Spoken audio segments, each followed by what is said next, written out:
Magandang araw po sa inyong lahat.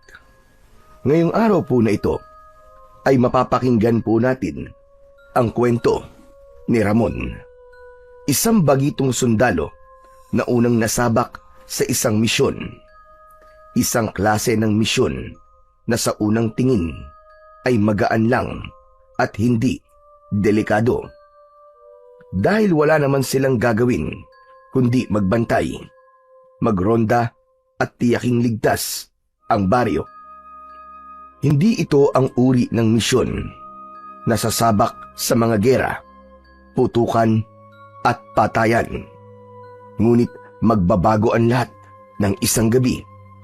Biglang tinamaan ng kidlat si Ramon habang nasa gitna ng kanilang pagbabantay. Mula roon, nagsimulang mangyari ang mga bagay na hindi maipaliwanag. Nagkaroon siya ng malakas na kapangyarihan na siya mismo ay hindi alam kung paano kontrolin. At dahil sa kapangyarihang yun, matutuklasan nila ang matagal nang itinatagong lihim ng baryo na may mga nilalang ng dilim, mga aswang na tahimik na nananalasa at nambibiktima sa mga tao. Paano kaya gagamitin ni Ramon ang kapangyarihang bigla na lamang ipinagkaloob sa kanya? Magagapi kaya niya ang mga aswang? O siya ang magagapi ng kapangyarihang hindi niya kayang kontrolin? Ngunit bago po ang lahat, mga idol, huwag po nating kalimutang mag-subscribe, mag-like at i-hit ang notification bell sa aking YouTube channel na The Voice Addict at Apong Isaak para sa mas marami pang makapigil hininga na kwentong aswang at katatakutan mula sa mundo ng kababalaghan. Umpisahan na po natin ang kwento. Sa bungad ng baryo ay matatagpuan ang isang lumang outpost, isang kubo na yari sa kahoy at yero, nakatayo sa tabi ng daan. Napapalibutan din ito ng mga sandbags at sa outpost na ito nakapwesto ang 3 sundalo. Si Ramon ang pinakabata sa grupo, si Morales at si Ricky. Habang ang dalawa ay tahimik na naglilinis ng kanilang mga baril, si Ramon naman ay nakatingin lang sa paligid. Tahimik dito, no? Ganyan talaga sa mga ganitong lugar. Para kang nasa dulo ng mundo. Bakit? Hindi ka ba sanay? Hindi naman po sa hindi sanay. Ang totoo niyan ganito rin po sa probinsya namin Ah, ganun ba? Di dapat sanay ka sa katahimikan ganito. Sanay naman po. Pero ewan ko po ba? Iba yung pakiramdam ko dito. Parang... Basta, parang kakaiba Baka naman naninibago ka lang. First mission mo kasi to Normal lang yan. Tama si Ricky. Alam mo, naiintindihan namin yung kaba mo. Lahat naman tayo dumaan sa ganyan Oo nga. Naalala ko tuloy bigla yun sa akin. Talaga po? Na po ba yung naging unang misyon nyo? Ako yung sa akin, hindi sa outpost na ganito. Ang una kong detachment sa bundok. Napasabak agad ako sa gera. Oo. Yan yung naikwento mo sa akin dati, di ba? Yung sa Mindanao, tama? Oo, tama ka, Ricky. Doon nga. Grabe yung karanasan ko dun. Talagang doon ko nasubukan na di matulog ng normal sa loob ng 2 buwan. Biglang natahimik ang dalawa nang magsimulang magkwento ang pinakamatanda sa grupo. Kakagraduate ko lang nun. Mga 19 anyos lang yata ako nun. Bagitong-bagito. Ang utos sa amin, saklolohan yung isang kampo na inaatake ng mga rebelde. Akala ko, simpleng reinforcement lang. Pero pagdating namin doon, putukan kagad ang sumalubong sa amin. Literal na bala ang sumasalubong, ha? Napag-aralan ko naman kung paano kumilos sa gitna ng putukan. Pero iba yung kapag nasa field ka na talaga. Wala ka ng choice kundi makipagpatayan at makipagsabayan sa mga rebelde. Mabuti po at hindi po kayo natakot nun. Natakot ako, siyempre. Putragis, sobra-sobrang takot. Di ko nga alam kung paano ako nakaligtas eh. Habang nagpapaputok nga ako ng baril, nanginginig ang kamay ko eh. Matindi talaga ang pinagdaanan ng kasama natin na yan, Ramon. Oo nga eh. Grabe. Paano niyo po nakaya yun? Aba, kahit nanginginig ang kamay ko, pinilit ko pa rin na magpaputok. Talagang tinibayan ko ang loob ko. Kasi alam ko, kapag naging mahina ako sa pagkakataong yun, kapag nagpadaig ako sa takot ko, ako ang mauunang mapatay ng kalaban ko. Yung nasa isip ko lang nun, huwag kang mamatay. Huwag kang mamatay. Yun ang palagi ko sinasabi. Grabe, ang hirap siguro nun. Biglang lumungkot ang muka ni Morales na patitig sa kanyang mga kasama. Oo, mahirap talaga. Lalo na nung nakita kong isa-isa nang natatamaan yung mga kaibigan ko. Isa-isa silang namamatay. Yung mga kasabayan ko lang din na bagong graduate. Hanggang ngayon, parang nakikita ko pa rin yung mga mukha nila. Duguan, wala nang buhay. Minsan nga, parang naaamoy ko pa rin yung pulbura.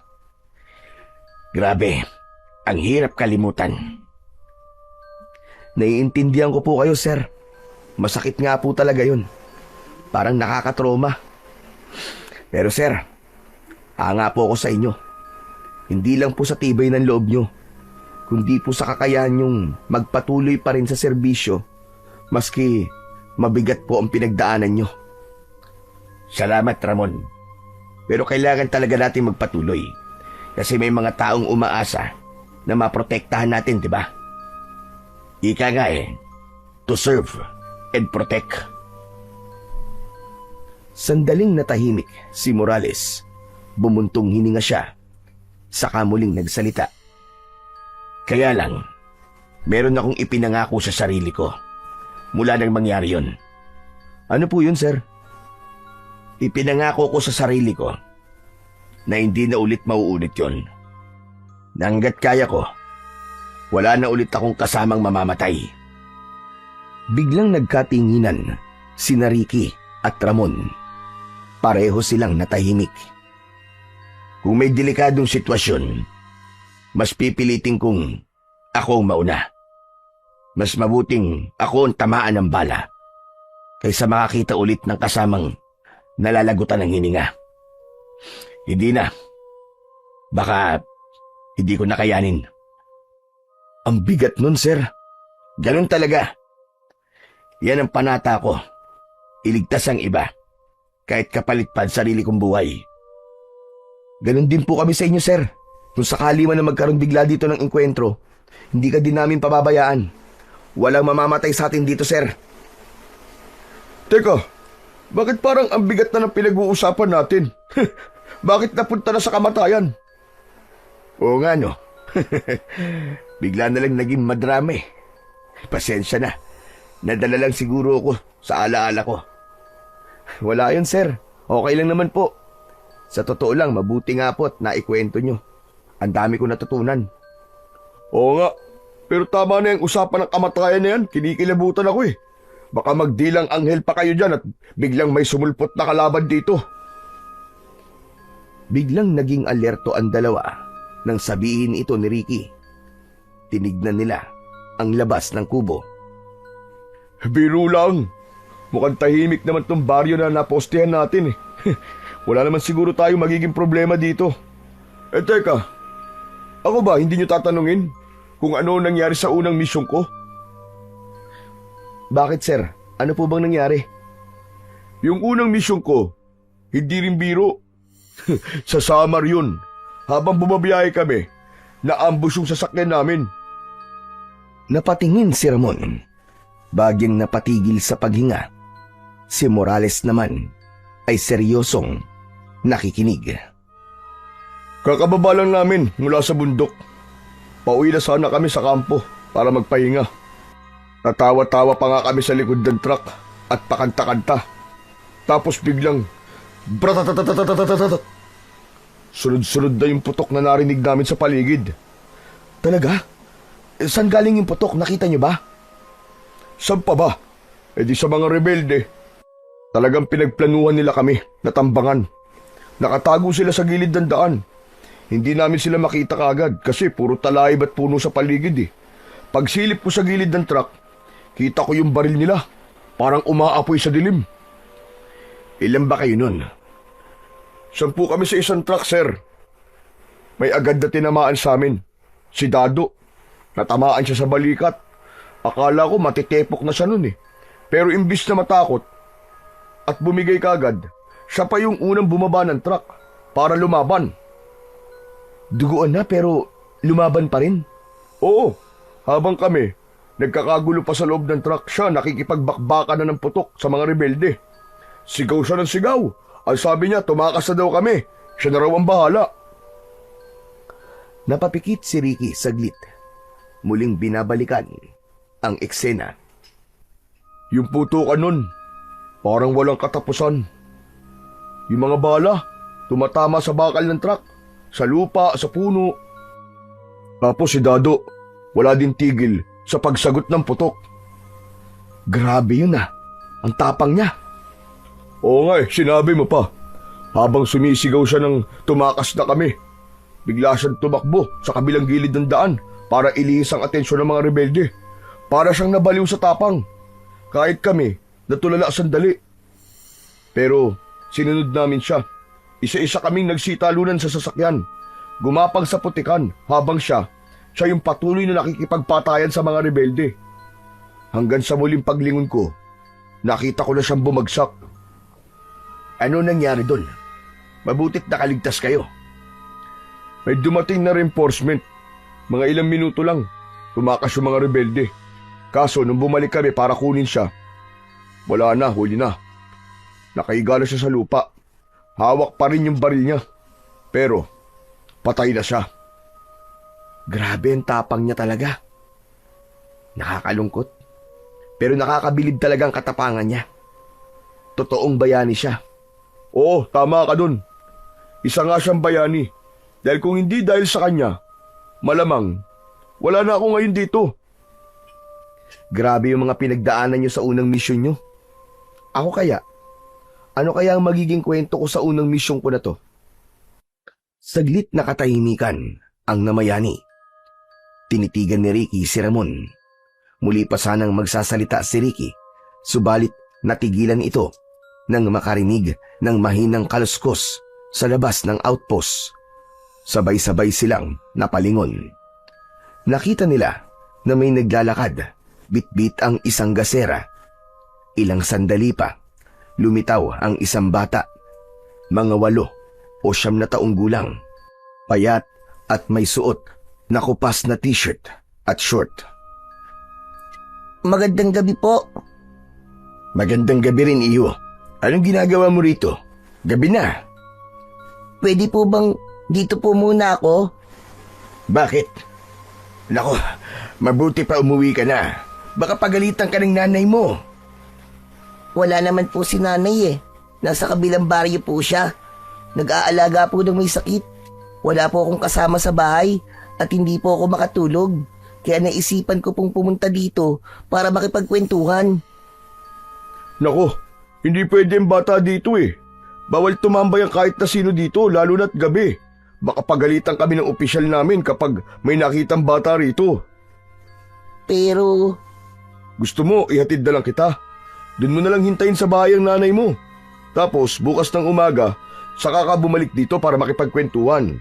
Siguradong mas maraming sundalo makikinig sa'yo at matutuwa sila sa mga kwento mo. Hindi po kasi ako makatulog eh. Sige na po. Dito na po muna ako maski sandali lang. Yung bahay namin, dyan lang naman po malapit lang. Huwag ka nang makulit, bata. Sige na po kuya. pagbigyan niyo na po ko. Dati naman po, yung mga sundalo na nauna sa inyo, pinapayagan po nila akong tumambay dito kahit anong oras eh. Buddy, pagbigyan mo na. Nagmumukha ka ng madamot. Ay nako, sige na nga. Pero sa isang kondisyon ha, sandali lang talaga. Tapos uuwi ka rin kagad. Opo, salamat po sir. Bata, sandali lang. Ano palang pangalan mo? Ako po si Dodong. Dodong, sige. Papayagan ka namin na tumambay dito. Pero kailangan mong sumunod sa patakaran namin dito ha. Bawal tumakbo. Bawal makialam sa mga gamit, lalo na ang baril. Naiintindihan mo ba? Opo sir, pangako po. Hindi po ako makikialam at hindi po ako magiging makulit dito. Umupo si Dodong sa tabi nila habang patuloy silang nagkwekwentuhan. Kita sa mukha ng bata ang tuwa habang ang mga sundalo naman ay napapangiti sa presensya niya. Maya-maya ay bigla itong sumingit sa usapan. Alam niyo po, ang saya-saya ko po na sa wakas may mga sundalo na ulit dito sa amin. Bakit naman? Kasi po kapag may sundalo, hindi gaanong nakakalapit ang mga aswang. Ano sabi mo? May aswang dito? Opo, paminsan-minsan silang umaatake dito. At sa tuwing nangyayari yon, malaking perwisyo po ang iniiwan nila. Maraming hayop po ang ninanakaw nila. Ano? Mga aswang na nagnanakaw ng hayop? Baka naman mga kawatan lang yon na ginagamit panakot ang mga aswang para malaya silang makapagnakaw. Hindi po, mga aswang po talaga yung umaatake dito at pumapatay ng mga hayop. Talaga? Hoy, Ramon! Huh, huwag mo sabihing naniniwala ka sa kwentong aswang. Oo. Naniniwala ako sa kanila, buddy. Naniniwala ako may aswang. At hindi lang sila basta kwento. Totoo sila. Tama ka po, sir. Hindi lang basta kwento ang mga aswang. Maraming taon na pong nilalabanan ng mga tao dito ang problema namin sa mga nilalang na yon. Buhay pa po ang lola ko noon. Nung ikwento niya po sa akin ang tungkol po sa kanila. Oh, kwento lang naman pala yun ng lola mo eh. Biglang napatingin si Ricky kay Morales at halos sabay nilang pinagtawanan ang sinabi ng bata. Napansin naman ni Ramon na mas naging seryoso ang muka ng batang si Dodong at tila hindi ito nagsisinungaling. May nakita din siyang bahid ng lungkot at takot sa mga mata nito. Bigla siyang kinabahan. Naalala niya kasi ang mga kwento ng kanyang lolo noon. Mga kwento tungkol sa mga nilalang na kumakain ng laman ng hayop o kaya naman ay laman ng tao.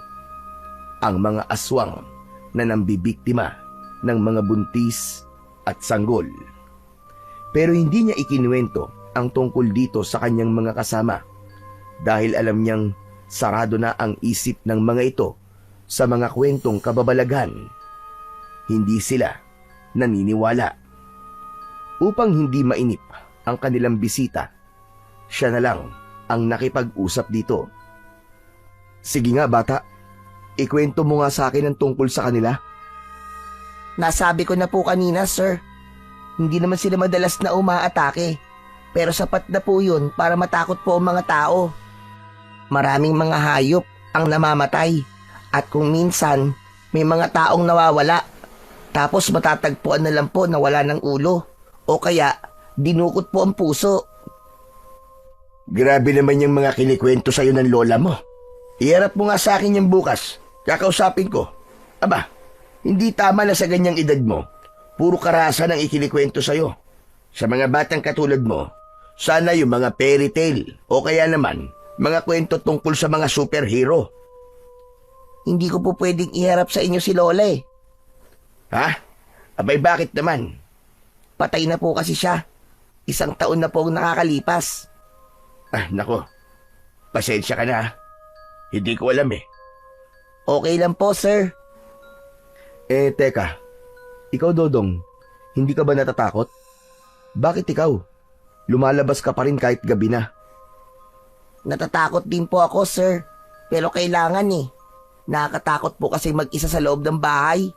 Saka, ngayong may mga sundalo na po dito, baka po wala ng mga na aswang na lumapit. Kaya nga po, masaya ako na nandito kayo. Talaga? Ganun kalaki ang tiwala mo sa aming mga sundalo? Oo naman po, sir. Malaki po talaga ang tiwala ko sa mga katulad nyo. Kaya nga po, paglaki ko, gusto ko rin pong maging sundalo. Ayos yan, bata. Pagbutihan mo ang pag-aaral mo para matupad mo yun, ha? Opo. Ay, sir, ano po palang pangalan nyo? Oo nga pala. Ako si Ramon. Siya naman si Ricky. At yun, yung matanda. Siya si Sir Morales. Ang gaganda po pala ng pangalan nyo, mga sir. Nagpatuloy pa ang kanilang kwentuhan kung ano-anong bagay ang kanilang napag-usapan. Mga simpleng tanong ni Dodong tungkol sa buhay ng sundalo. Kung anong pakiramdam na may baril. Kung natatakot ba sila kapag may laban at kung paano ba sila nagsasanay. Paminsan-minsan ay natatawa sila sa mga inosenteng tanong ng bata, lalo na't tuwang-tuwa ito sa bawat sagot na ibinibigay nila. Ngunit habang tumatagal ang usapan, napansin nilang unti-unting bumabagal na ang mga sagot sa kanila ni Dodong at ang kanyang mga mata ay unti-unti nang pumipikit. Uy, mukhang inaantok na tong batang to. Oo nga eh. Ilang sandali pa, nagkatinginan silang tatlo at sabay-sabay na lumingon kay Dodong na noon ay nakasandal na sa poste ng kubo at pipikit-pikit na ang kanyang mga mata. Dodong, matutulog ka na ba? Gusto mo, iatid na kita sa bahay nyo? Ngunit hindi sumagot ang bata. Tuluyan na itong nakatulog. Sandaling natahimik ang lahat.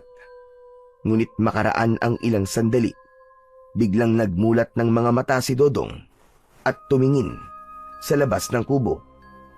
Naku, nakatulog na po yata ako dito. Oo, nakatulog ka na nga. Ano, iatid na ba kita sa inyo? Baka mamaya dumating ang nanay mo doon, mag-alala pa yun sa'yo kapag hindi ka nakita sa bahay nyo. Uuwi na po ako. Malapit na nga po dumating si nanay. Huwag niyo na po akong iatid, kaya ko naman pong mag-isa. Sigurado ka ba? Oo naman po, sir. Nakaya ko nga po kaninang pumunta dito eh. Kaya kaya ko din po ngayon na umuwi. Tumayo na si Dodong. Kinuha ang bitbit niyang gasera at nagsimulang maglakad pauwi sa kanilang bahay. Samantala, nananatiling tahimik ang tatlo sa outpost habang pinagmamasdan ang kanilang bagong munting kaibigan. Maya-maya pa ay may narinig silang malakas na pagaspas ng hangin. Parang may malalaking pakpak na dumaan sa itaas ng bubong. Napalingon silang lahat. Ano yun? Mukhang malaking ibon. Mabilis silang lumabas sa outpost para tignan kung ano ang kanilang narinig. Hawak nila ang kani-kanilang mga flashlight at baril at maingat na nilibot ang paningin sa paligid. Ngunit wala silang nakitang anumang hayop o ibon. Napatingala ang binatang si Ramon at agad niyang napansin na may nakadapo sa isang malaking puno. Pero hindi niya ito masyadong maaninag. Ilang segundo pa ay biglang dumilim ang kalangitan. Natakpan ng ulap ang buwan. Tapos ay biglang umihip ang malamig na hangin. Aba, mukhang uulan ah. Kaya nga eh, saka biglang lumamig ang hangin. Mabuti pa tara na sa loob. Baka biglang bumuhos yan, mabasa pa tayo. Tumango si Ricky at nagsimula ng lumakad pabalik sa outpost. Ngunit napansin niyang hindi gumagalaw si Ramon. Nakatayo lang ito sa kinatatayuan at nakatulala. Ramon, tara na! Ano pa ginagawa mo dyan? Hindi sumagot si Ramon. Napako ang mga mata nito sa malayo habang hawak ang flashlight. Ramon, ano ba tinitignan mo dyan? Lumapit si Morales kay Ramon. Si Ramon naman, itinaas niya ang kanyang kamay at itinuro ang direksyong kanyang tinitignan. Tignan nyo, may parang pulang liwanag dun sa may puno. Agad na tinutukan nila ng flashlight ang itinuro niya, ngunit wala naman silang nakitang kakaiba. Wala naman ah. Kung ano-anong ini-imagine mo ah. Tumalikod na si Morales at naglakad siya papunta sa loob ng kubo. Samantala si Ramon naman ay nanatili lang sa kanyang kinatatayuan. May kung anong kilabot siyang nararamdaman. Unti-unti ay tumaas ang kanyang balahibo sa batok. Sa likuran niya, narinig niyang muling sumigaw si Ricky mula sa loob ng outpost. Ramon, ano ba? Pumasok ka na rito! Halika na! Ngunit hindi pa rin siya kumilos. Napakunot ang noo ni Morales at tinutukan siya ng ilaw. Doon niya napansin ang kakaibang ayos ng buhok nito. Tila bahagyang nakatayo. Ramon! Ramon, yung buhok mo! Bahagyang nilingon siya ni Ramon. Mabagal at may pagkalito. Ha? Bakit, sir? Ngunit bago pa makasagot si Morales, biglang humangin ng malakas.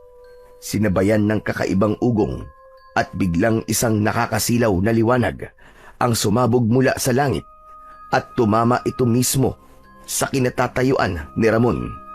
Sinundan ito ng mapakalakas na pagkulog. Ramon! Parehas na nagulat ang dalawa sa loob. Si Ricky, biglang nandilat ang kanyang mga mata, samantalang si Morales naman ay napahawak sa kanyang dibdib. Pagbalik ng dilim, agad na inilawan ni Morales ang lugar kung saan dating nakatayo ang kasama nila. Nakita nila itong nakahandusay at hindi na gumagalaw. Mabilis silang tumakbo palabas ng outpost at lumapit kay Ramon. Si Morales, nanginginig ang kanyang mga kamay. Ramon! Ramon! Hinawakan niya ang balikat nito. Bagyang niyugyug. Umaasang kikilos ito o kahit papano ay magmumulat ng mga mata. Gising, Ramon! Ramon! Ramon! Ngunit wala pa ring tugon ang binata. Nanatiling nakahandusay ang katawan ni Ramon. Tila lantan-lanta. Kita ang manipis na usok na bagyang umaangat pa mula sa lupa kung saan siya tinamaan ng kidlat. Nanlaki ang mga mata ni Morales at bahagyang namutla ang kanyang muka. Nanginginig siya habang inilalapit ang tenga sa dibdib ng binata. Diyos ko! Ano to? Ano? Buhay pa ba siya? Hindi agad nakasagot si Morales. Sa halip ay sinubukan niyang damhin ang pulso ni Ramon gamit ang kanyang nanginginig na mga daliri. Ilang segundo ang lumipas bago siya muling nagsalita. Buhay pa siya. Meron pa siyang pulso. Pero mahina. Ipasok natin siya sa loob. Tara! Sige. Sabay silang pumuesto ni Morales sa magkabilang gilid ni Ramon. Maingat nila itong inakay at dahan-dahang naglakad palapit sa outpost. Hindi na sila nag-aksaya ng panahon. Nang makapasok na sila, mabilis nilang isinandal sa poste ang binata. Saka muling nagkatinginan. Anong gagawin natin, sir? Tatawag ba tayo sa kampo? Wala tayong signal. Ako na lang ang pupunta sa mga kasama natin. Wag mo akong iwan dito. Natatakot ako. Baka malagutan ng hininga to. Hindi ko kaya. Napatitig si Ricky sa kanya at sa tulong ng liwanag ng kanilang lampara, napansin niya na tila hinahabol nito ang kanyang paghinga. nanginginig pa rin ang mga kamay nito habang mahigpit na nakakapit sa balikat ni Ramon. Ngunit ang mas lalong nakaantig sa kanya ay nang makita niya ang luha sa mga mata nito. Ayos ka lang ba? Medyo hindi. Sinabi ko naman sa'yo, di ba? Ayoko nang nakakakita ng namamatay na kasama ko. Hindi ko na talaga kaya. Makinig ka. Walang mamamatay ngayong gabi. Naiintindihan mo ba? Napatingin si Morales sa kanya. Nanginginig ang baba nito. Halatang nagpipigil ng kanyang mga hikbi. Tumango ito ng marahan. Huminga ka muna ng malalim. Sabayan mo ako. Sige. Inhale. Exhale. Yan, ganyan. Isa pa. Sabay silang huminga. Dahan-dahan. At nang bagyang kumalma na ang paghinga ni Morales, marahan siyang hinawakan ni Ricky sa kamay nito. At dahan-dahang inalis mula sa balikat ni Ramon. Kaya natin to. Magtiwala ka lang. Inilabas ni Ricky ang isang maliit na bote mula sa kanyang bulsa. Isang ammonia inhalant. Binuksan niya ito at bagyang inilapit sa ilong ni Ramon. Ramon, gising na! Ramon! Ilang segundo ang lumipas. Bagyang kumunot ang noo ni Ramon at gumalaw ang mga daliri nito. Lumaki ang mga mata ni Morales nang makita ito. Gumagalaw na siya! Inilapit palalo ni Ricky ang ammonia sa ilong nito. Maya-maya pa'y napakislot na si Ramon at sa kamarahang naibaling nito ang kanyang ulo. Isang malalim na paghinga ang pinakawalan nito sa kasunod-sunod na naubo. Kasabay nito ay iminulat na niya ang kanyang mga mata. Anong nangyari? Nagpalipat-lipat ang tingin ni Ramon sa dalawa niyang kasama. Samantala si Morales naman ay tila nabunutan ng tinik. Ngumiti na siya. Salamat sa Diyos at buhay ka, Ramon. Hindi maipaliwanag ni Morales ang kanyang nararamdaman ng mga oras na yon. Sabay ang iyak at kanyang pagtawa. Paulit-ulit siyang napapailing na tila hindi makapaniwala sa himalang nangyari kay Ramon. Maya-maya pa, biglang tatayo sana ang binata. Sandali lang, huwag ka munang kikilos. Baka mamaya mahilo ka. Matuluyan ka pa. Sinunod naman ito ng binatang sundalo. Muli niyang isinandal ang likod sa poste at nirelax ang kanyang sarili. Grabe ka, bata.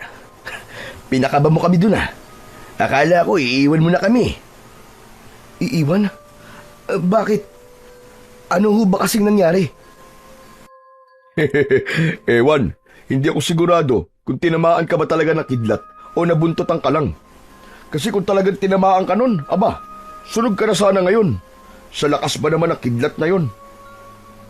Tinamaan ako ng kidlat? Di nga. Nakapagtataka naman. O bakit naman ganyan ang reaksyon mo?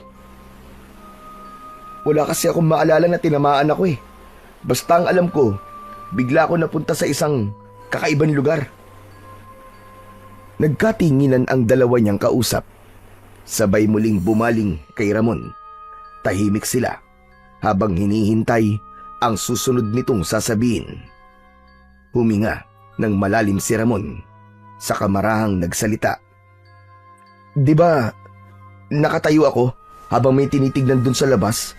Tapos bigla akong parang napunta sa walang katapusang pagkahulog. Napapikit ako at pagmulat ng mga mata ko, nakita ko na nasa kakaibang lugar na ako. At ano namang klaseng lugar yun? Hindi ko may paliwanag eh. Kakaiba talaga siya eh.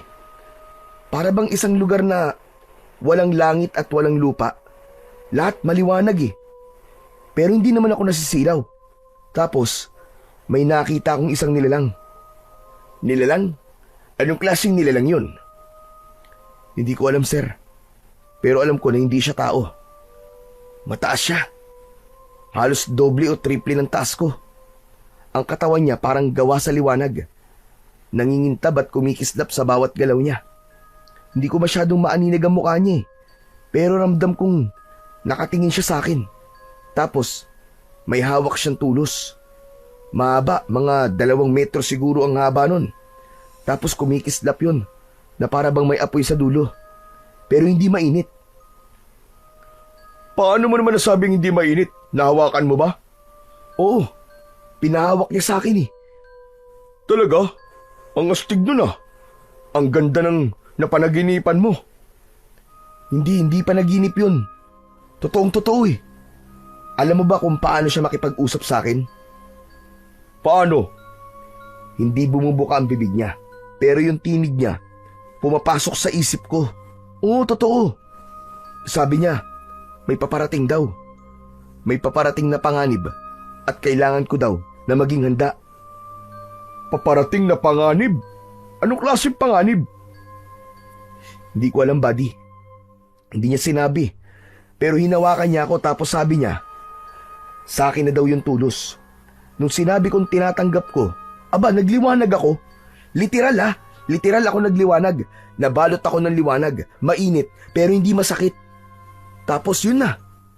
Bigla na lang dumilim ang lahat. Nang matapos magsalita, ay nagsimulang maghanap sa paligid si Ramon. Iginala niya ang kanyang mga mata at hinanap ang tulos na ipinagkaloob sa kanya. Teka, ano bang hinahanap mo? Yung tulos, hinahanap ko yung binigay niyang tulos sa akin. Sigurado kong hinawakan ko yun pero... Huwag mo nang hanapin, Ramon. Panaginip nga lang ang lahat ng yun. Epekto ng pagkakatama ng kidlat sa'yo. Hindi nga sabi, buddy, hindi yun panaginip. Totoo lahat yun. Eh kung totoo nga yan, sige nga, nasa na yung tulos sa sinasabi mo? Hindi ko alam. Sigurado akong hawak ko yun eh. Bago dumilim, hawak-hawak ko yun. Pero bakit nawala? Hayaan mo na, Ramon. Ikaw naman, Ricky. Tama na muna yan. Ang malaga, okay na tayo. Sa bagay, sige na nga. Pasensya ka na kung ano man yung mga nasabi ko sa'yo, ha? Wala yun. Pasensya na rin. Mabuti pa eh, magpahinga ka na muna dyan, Ramon. Baka kasi biglang bumigay ulit ang katawan mo. Oo nga. Sige, relax ka lang dyan. Kung gusto mo matulog ka, kami na lang muna ang bahala dito. Ayoko po matulog. Nasa trabaho po ako, tsaka... Sa post natin na to, ako ang superior nyo. Dahil akong veterano at pinakamataas ang ranggo sa inyong dalawa. Kaya ngayong sinabi ko na matulog ka, kailangan mo akong sundin. Nagkakaintindihan ba tayo? Ano po kasi? Walang ano po kasi. Utos nun, hindi pakiusap.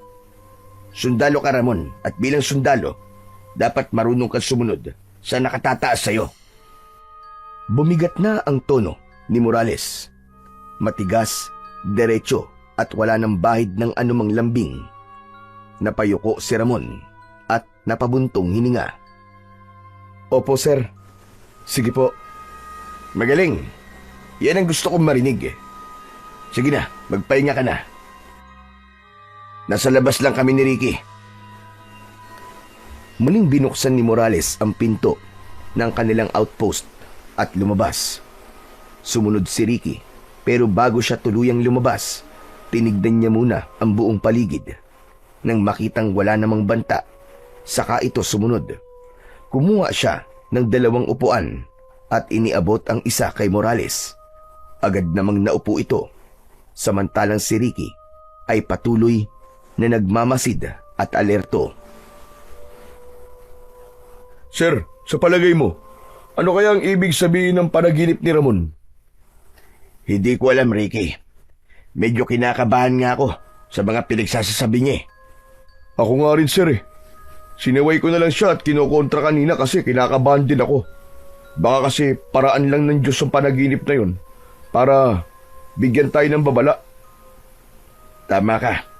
Kaya nga kailangan ay manatili tayong alerto. Hindi natin alam kung anong klaseng panganib ang darating. Kaya mas mabuti kung handa tayo.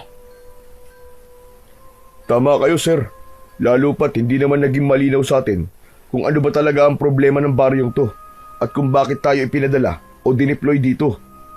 Kaya nga eh, sa tagal ko na sa serbisyo, ngayon lang ako sasabak sa isang misyon na ni isang radyo ay wala. Hindi malinaw ang operational briefing natin. Kaya nga sir, para tayong bulag sa lugar na to eh. Tama ka. Ang sabi lang nila magbantay. Walang sinabi kung anong klaseng threat ba ang aasahan natin. Kaya nga sir, ang mangyayari nito, on our own tayo. Sinabi mo pa, ang masama pa, wala tayong maayos na gamit pang komunikasyon. Kapag may nangyari o may umatake, hindi tayo makakatawag ng saklolo. Katulad nung nangyari kaninang emergency, mabuti na lang. At sinuwerte si Ramon. Nako kung hindi, paano na? Sir, tungkol nga pala kay Ramon, napansin niyo ba yung kulog at kidlat kanina? Isang beses lang yun. Pagkatapos nun, biglang nawala. Ang weird, di ba? Di ba dapat nasusundan pa yun kahit mahina lang na kulog at kidlat, tapos uulan sana? Pero nakakagulat, kasi wala namang ulan. Oo, tama ka. Napansin ko din yun. Parang lahat ay nawala pagkatapos niyang tamaan ng kidlat. Tinamaan ba siya talaga? Kasi kahit sinong tamaan ng ganong kalakas na kidlat, dapat patay na kagad eh. Pero si Ramon, buhay pa rin. At wala man lang kahit na anuman sugat. Wala rin siyang paso o tanda ng pagkasunog sa balat niya. Kaya nga eh. Nakapagtataka. Bakit kaya? Hindi ko rin alam, sir. Wala talaga akong ideya eh. Ay, sana wala nang mangyaring kakaiba at talagang kinikilabutan na ako. Sana nga. Pero kahit wala tayong nakikitang kalaban, hindi ibig sabihin nun, naligtas na tayo. Kailangan, maging handa pa rin tayo. Opo, sir. Kailangan nating magbantay ngayong gabi ng maayos. Handa ba tayo, sir? Kailangan natin maging handa. Kahit anong mangyari, gagawin natin ang tungkulin natin. Kahit ano pa yung paparating na sinasabi ni Ramon. Tumango si Ricky. Muling bumalik ang katahimikan sa dalawa. Sa buong magdamag, gising silang pareho, naghihintay, nagbabantay, habang sa loob ng outpost ay payapang natutulog si Ramon. Kinabukasan, matapos ang mahabang oras ng pagbabantay, dumating na ang kapalit ng 3 sundalo. Magiliw na iniabot ni Morales ang mga logbook sa kanilang kasamaan. Ramdam na nila ang pagod, ngunit kahit papano ay gumaan ang pakiramdam nila nang makaalis na rin sila roon. Tahimik silang naglakad, pabalik sa kanilang mga barracks. Pagkarating nila doon, ay dumiretso na sila sa kusina. Agad na naamoy nila ang mabangong bagong lutong sinangag. Sabay-sabay silang nagsandok ng pagkain. Samantala si Ramon naman, nang matapos makakuha ng kanyang pagkain, ay nauna nang umupo sa isang sulok. Tahimik siya at nakatingin sa kawalan habang nilalasap ang bawat subo. Parang may mabigat siyang iniisip. Matapos silang kumain, ay naghiwa-hiwalay na sila. Dumiretso sina Morales at Ricky sa kanilang barracks para magpahinga, habang si Ramon naman ay nagpasya munang maligo. Pagpasok niya sa banyo, hinubad niya ang suot na pang-itaas at nagsimulang magbuhos ng tubig. Habang nagsasabon at kinukuskus ang kanyang dibdib, may nakapa siyang magaspang sa kaliwang bahagi sa tapat ng kanyang puso. Napahinto siya at bahagyang yumuko para tignan ito. Isang marka ang naroon. Hugis tulos, kamukhang kamuka ng tulos na ibinigay sa kanya ng nilalang sa kanyang panaginip. Paano nangyari to? Bakit ako nagkaroon ng ganitong marka? Nagtaka si Ramon dahil sigurado siya sa sarili niya na wala siyang anumang tato sa katawan. Ni peklat ay wala. Ngunit heto, may kakaibang marka na tila sinunog sa balat niya. Nanatili siyang nakatitig dito ng ilang segundo. Sinusubukang alalahanin kung posibleng nasugatan ba siya kagabi o ano paman. Pagkatapos ng ilang sandali, tinapos niya na ang kanyang paliligo. Nang makapagbihis na at maayos ang sarili, nagpaalam siyang pupunta sa tindahan. Lumabas siya ng kampo, naglakad hanggang sa makakita ng isang maliit na tindahan sa malapit. Kagad siyang bumili ng isang kahang sigarilyo. Tumambay muna siya doon ng ilang sandali.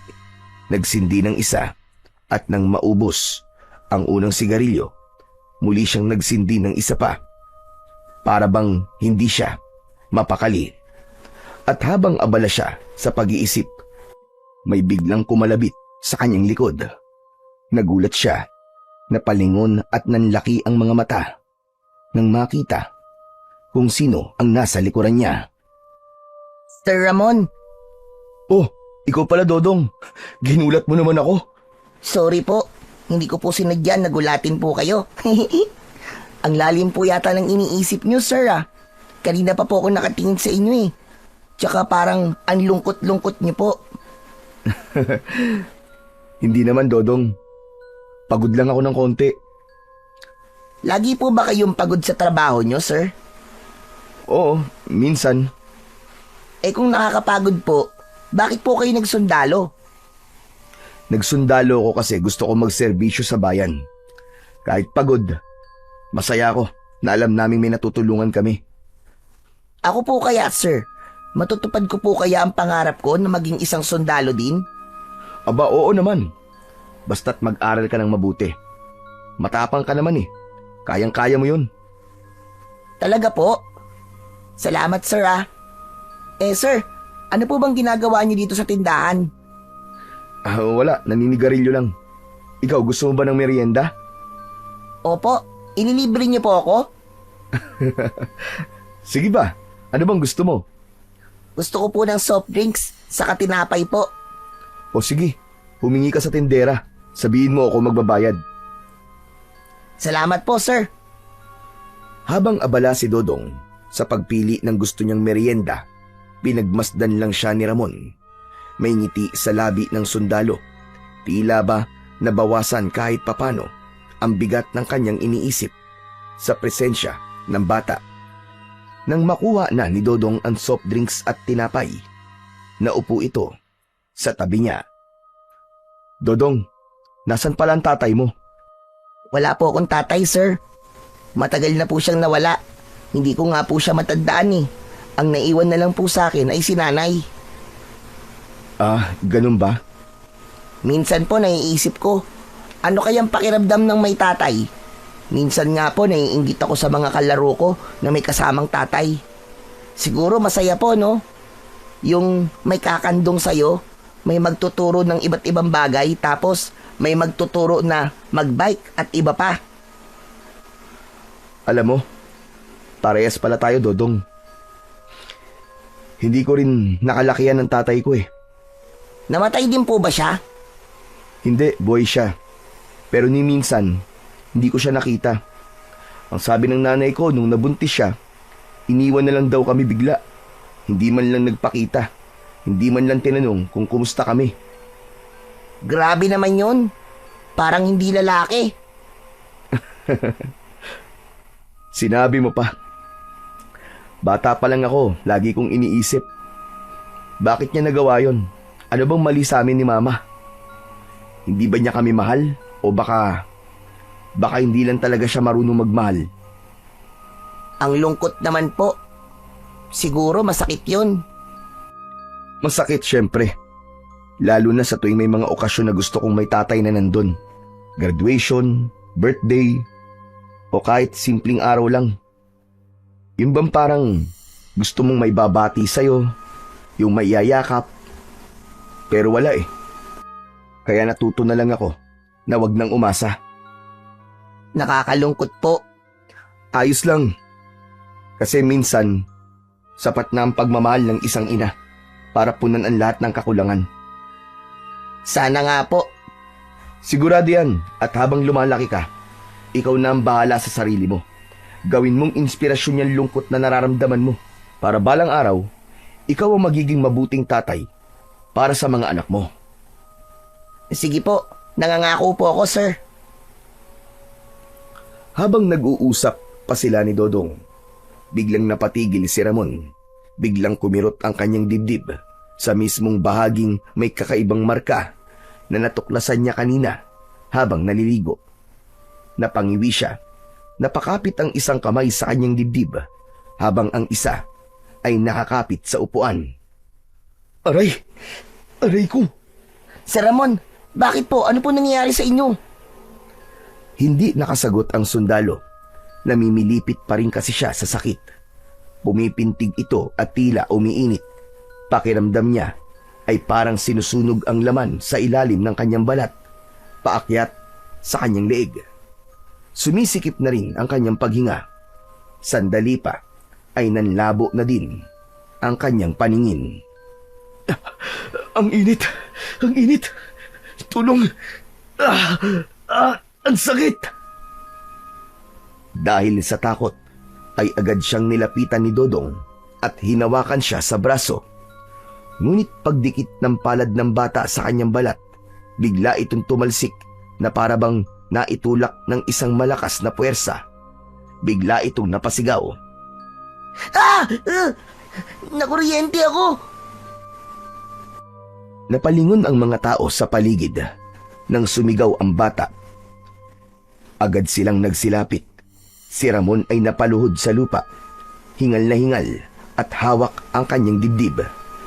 Bagyang nanlilisik ang mga mata. Bigla siyang bumagsak sa harap ng tindahan. Dalawang lalaki ang agad na lumapit at inalalayan siya. Nanginginig ang mga kamay at paa. Pawis na pawis at halatang hirap na hirap sa sakit na nararamdaman. Habang buwat-buwat siya, napapapikit siya at maririnig ang mahina niyang daing. Walang nag-aksaya ng oras. Dali-dali nila siyang dinala pabalik sa kampo. Sumabay si Dodong, takot at nag-aalala.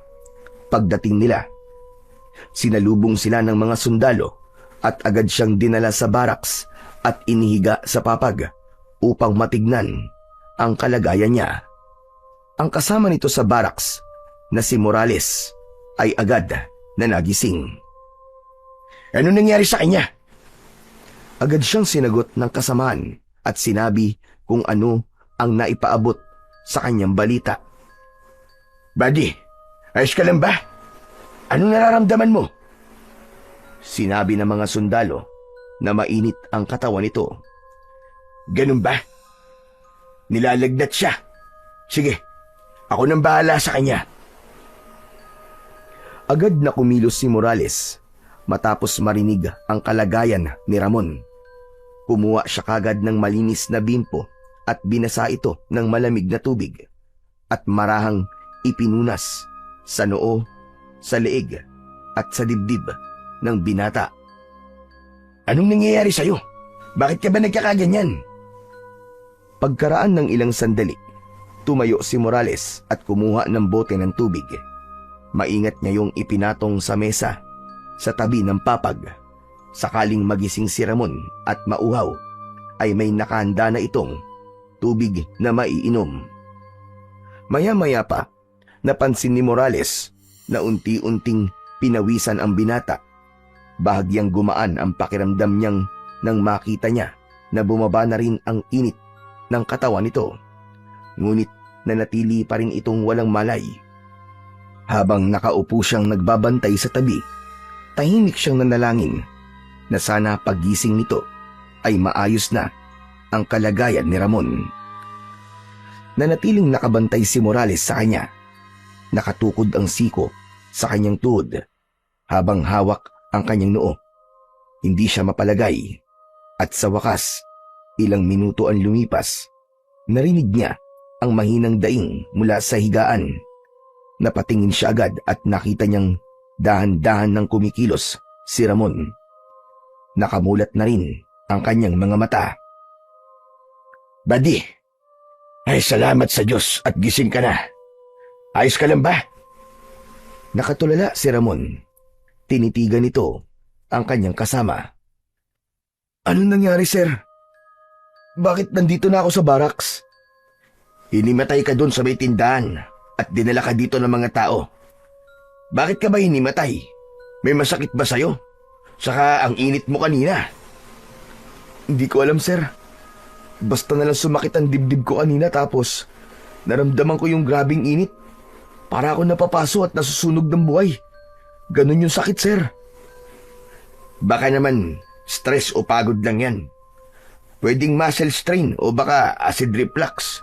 Minsan, ganyan din ang nararamdaman ko kapag hindi ako kumakain sa tamang oras eh. Umiling si Ramon, mariin, habang hawak pa rin ang kanyang dibdib. Hindi, sir eh. Hindi ganun ang pakiramdam. Iba, sir. Parang may nangyayaring kakaiba sa loob ng katawan ko.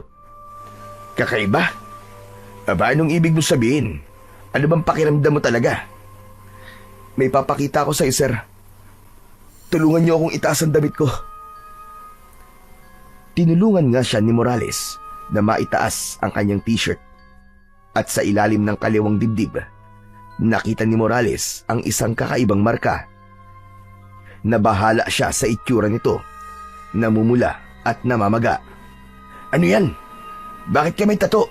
Bawal yan ah! Hindi ko alam, sir. Wala naman to dati. Nakita ko na lang nung naligo ko kanina. Hindi kaya may kinalaman yan sa tumamang kidlat sa'yo kagabi?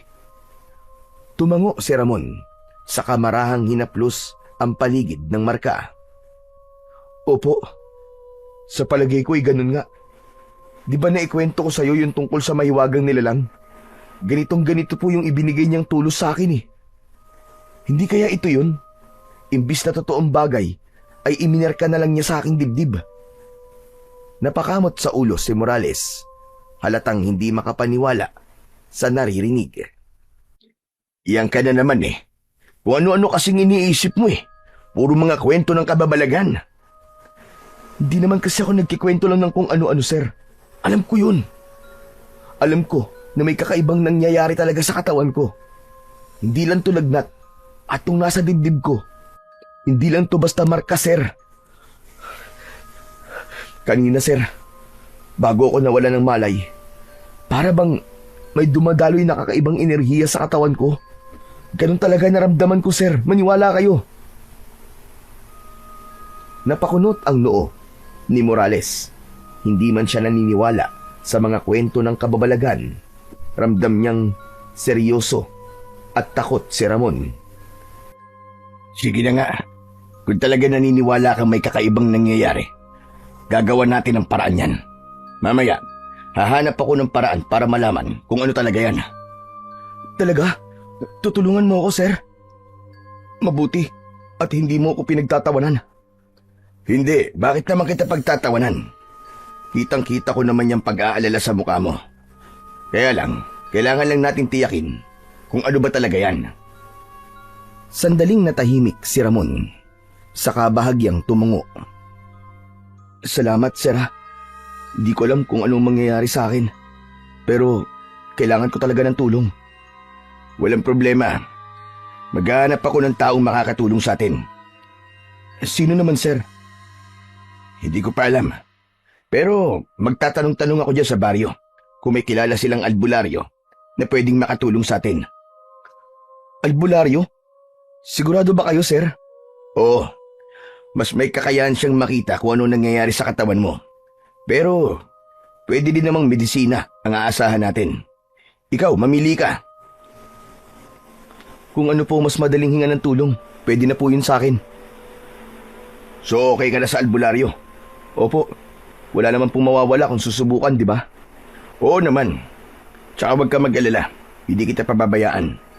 Sasamahan kitang harapin yan. Salamat, sir. Salamat ho talaga. O sige na. Magpahinga ka na muna dyan. Lalabas na ako ah. Babalik na lang ako mamaya. Tumango si Ramon at dahan-dahang ipinikit ang kanyang mga mata. Nang makita ito ni Morales, ay kinuha na niya ang kanyang sombrero at naglakad na palabas ng kanilang baraks. Pagdating niya sa unang bahay na malapit sa kampo, kumatok siya. Lumabas ang isang matandang babae na nakapalda at may hawak pang walis tingting. Magandang umaga po, Nay. May maituturo po ba kayong albularyo dito? Yung marunong po sanang manggamot ng taong may sakit. Nagkibit balikat lang ang matanda. Sabay napakunot ang noo. Maya-maya pa ay sinabi nitong wala ng albularyo sa kanila dahil matagal na itong pumanaw. Bagyang napayuko si Morales at nagpasalamat. Nagpatuloy siya sa paglalakad at tumigil sa susunod na bahay. Doon, isang lalaking nasa 50 ang edad ang kanyang napagtanungan. Abala ito sa pag-aayos ng kulungan ng manok. Magandang araw po. Pasensya na po sa abala. May tatanong lang po sana ako. May kilala po ba kayo ditong albularyo? Napalingon ang lalaki at napairap. Halatang hindi natuwa. Sinermo na nito ang sundalo at sinabing huwag maniwala sa mga faith healer o albularyo. Hindi na sumagot si Morales. Bagya siyang napakamot sa ulo at nagpasalamat na lang muli. Makalipas ang ilang minutong pag-iikot, bigla siyang may narinig na isang pamilyar na boses. Tinawag ang kanyang pangalan. Sir Morales! Napalingon na siya nang muli siya nitong tawagin. Nakita niya si Dodong na may dalang supot. Oh, ikaw pala Dodong. Anong ginagawa mo dito? Inutusan lang po ako ni nanay na bumili po ng suka. Kayo po, saan po ba kayo galing? Naghahanap ako ng albularyo eh. Pero parang wala na yatang ganyan dito sa baryo nyo. Albularyo po? Oh, bakit ka tumatawa? May nakakatawa ba sa sinasabi ko? Opo, kasi nagpapagod lang po kayo kakaikot dito sa baryo namin. Wala po kayo mahanap na albularyo dito, sir. Matagal na pong patay eh. Pinatay po ng... basta. Wala akong ganun dito. Teka sir, bakit po ba kasi kayo naghahanap? Sino pong ipapagamot nyo? Si Ramon. Nag-aalala na kasi ako sa kanya eh. Mukhang lumalala na yung kalagayan niya. Si Kuya Ramon po? Ay sir, may naalala pala ako. Meron pala. May kilala akong isang magaling na albularyo. Pero hindi po siya dito nakatira eh. Sa kabilang baryo pa po. Talaga? Opo sir, sa kabilang barangay po. May isang matandang manggagamot doon. Ang pangalan po niya ay si Capidel. Sobrang galing daw po niya sir. Kahit anong sakit, kaya po niyang gamutin. Pati nga raw po sakit na hindi kayang gamutin ng mga doktor, kayang-kaya niyang pagalingin eh. Totoo ba yan, Dodong? Saan ko kaya siya eksaktong matatagpuan? Basta po sir, paglagpas niyo po ng baryong to, sundan niyo lang po yung diretsong daan. Kapag narating niyo na po ang kabilang baryo, magtanong na lang po kayo doon kung saan po ang bahay ni Capidel. Lahat po doon kilala siya. Madali lang po siyang makita kasi may malaking puno ng balete sa harap po ng bahay niya. Ayos. Salamat, Dodong ha. Ang laking tulong ng sinabi mo. Walang anuman po sir. Para kay Kuya Ramon, di ba? Sana po, gumaling na po siya. Napangiti si Morales at tinapik ang balikat ng bata. Oo, para kay Ramon. Gagawin namin ang lahat para gumaling siya. Pagkatapos nilang mag-usap ni Dodong, agad nang naglakad si Morales papunta sa kabilang baryo. Hindi na siya dumaan pa sa kampo.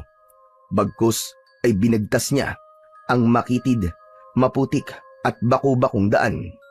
Dala niya ang pag-asa na baka makatulong ang albularyong tinutukoy ng batang si Dodong.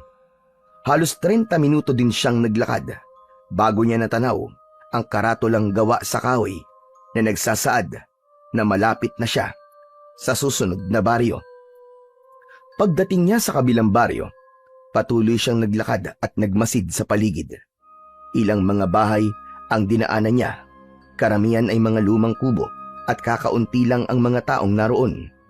Pinili niyang tahimik na sundan ang mga palatandaan hanggang sa matanaw na niya ang sinasabi ni Dodong.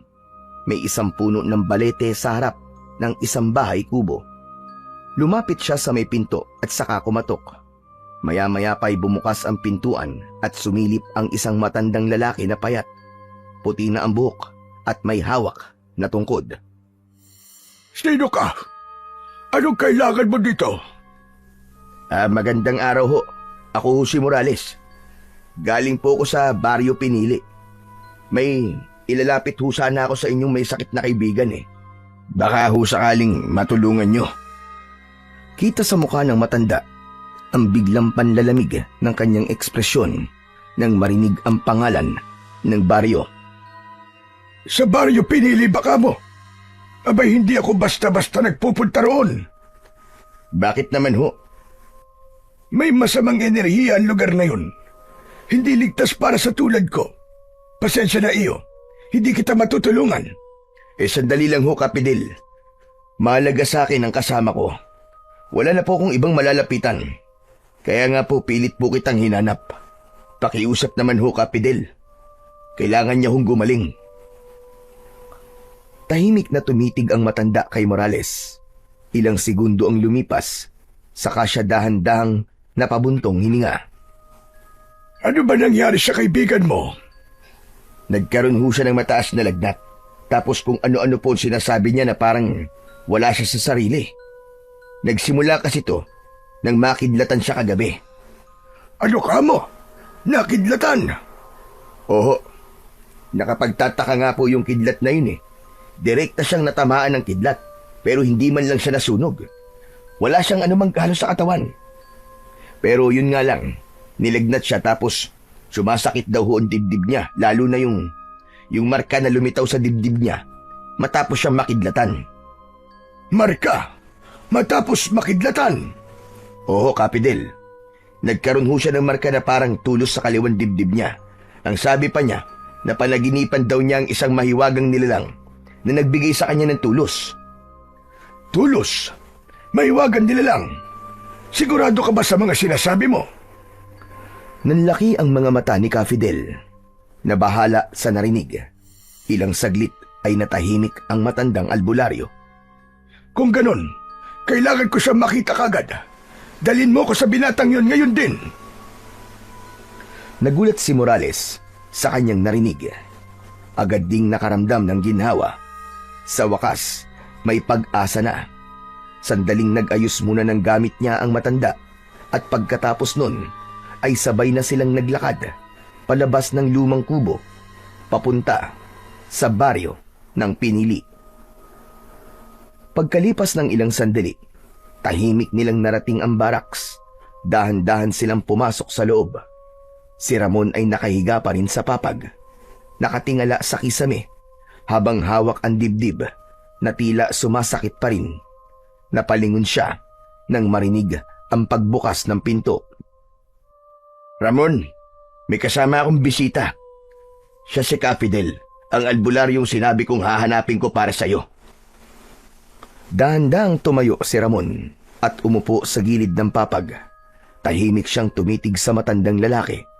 Nakita niya na matikas pa rin ang tindig ng matanda kahit bakas na ang katandaan sa mukha nito. Matalim din ang kanyang mga mata. Pagkalapit niya palang kay Ramon, agad itong napabuntong hininga.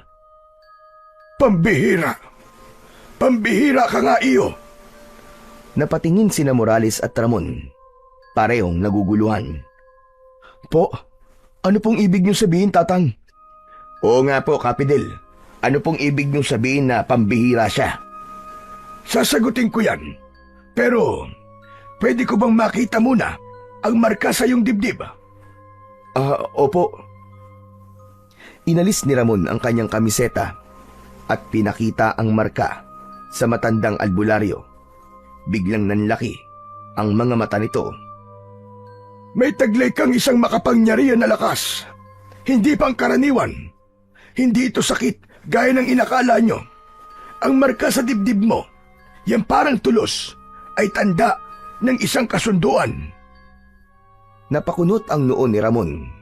Yumuko siya at tinitigan ang marka na namumula at bahagyang nakaumbok. Napatingin din si Fidel. Wari sinisiyasat ito gamit hindi lamang ang mga mata, kundi pati na ang kanyang pakiramdam. Sinasabi ko na nga ba? Hindi pang karaniwan ang kidlat na tumama sa'yo. Po, ano pong ibig niyo sabihin, Tatang? Mabagal na kumilos ang matanda. Lumakad ito, paikot kay Ramon. Ang karaniwang kidlat, nakakasunog ng balat, nakakawasak ng laman, at kadalasang pumapatay. Pero ikaw, ni bahid ng anumang paso ay wala. Sa halip, iniwan ito ang marka ng tulos. Isang sagisag ng kapangyarihang hindi sa mundong ito nagmula. Hindi ito sugat o paso. Isa yang tatak, isang kasunduan sa pagitan mo at ng mahiwagang nilalang. Umupo si Capidel sa isang bangko malapit sa kanila. Napabuntong hininga siya bago nagsimula ng mahabang paliwanag. Sagisag? Tatak? Teka, hindi ko po maintindihan. Makinig kang mabuti, iyo. Pakinggan mong mabuti ang sasabihin ko. Ang marka na yan ay isang sinaunang sagisag ng kapangyarihan na ipinagkakaloob lamang ng mga nilalang na nagbabantay sa balanse ng mundo. Hindi sila nakikita ng karaniwang tao. Sila ang mga nilalang na pumipili ng mga tagapagtanggol kapag may paparating na panganib. Nakatutok ang tingin ni Ramon at Morales sa matanda. Tahimik na nakikinig. Kapag pumili sila ng tao, hinuhugisan nila ito ng tulos. Yan ang nakikita nyo sa dibdib mo. Isang marka ng kasunduan, isang lagusan ng lakas. Ang pagdating ng kidlat ang naging hudyat ng pagsanib ng kapangyarihang yon sa katawan mo. At dahil ang lakas na yon ay hindi mula sa mundong ito, hindi ka nasunog gaya ng karaniwang tao. Sa halip, tinanggap ng katawan mo ang enerhiya at isinama ito sa iyong pagkatao. Napatingin si Ramon sa kanyang marka. Hawak-hawak ang dibdib. Kaya po pala, parang may nagbabago po sa katawan ko. Minsan bigla po akong nilalagnat, minsan naman para akong init na hindi ko humaintindihan. Ang mga nangyayari sa iyo, iyo, at ang mga nararamdaman mo ay epekto lamang ng pagpasok ng kapangyarihan. Ang katawan ng tao ay nilalang para sa laman lamang. Kaya pansamantala kang manghihina, lalagnatin o kaya naman ay mawawalan ng malay paminsan-minsan. Dahil yan ay unti-unti nang inaangkin ng katawan mo ang ibinigay sa iyo. Napailing si Morales at hindi pa rin makapaniwala. Totoo ho ba yan? Pero bakit si Ramon ang napili? Hindi ko alam. Ang mga nilalang na yon ang makakasagot ng tanong na yan kung bakit siya ang napili. Napatigil ang matandang lalaki. Nagpalipat-lipat ang tingin sa dalawa. May kailangan pala akong ibilin sa iyo. Ang mga nilalang na yon ay hindi basta-basta nagbibigay ng kapangyarihan sa tao. Ginagawa lamang nila ito kapag may darating na matinding banta. Eksakto. Yan nga po yung mismong sinabi sa akin nung nilalang bago po ako nagising. Sabi niya sa akin sa panaginip ko na may paparating daw po na panganib at kailangan kong maging handa. Huwag kang mag-alala. Taglay mo ang isang kapangyarihang kayang lumipol ng madaming kaaway.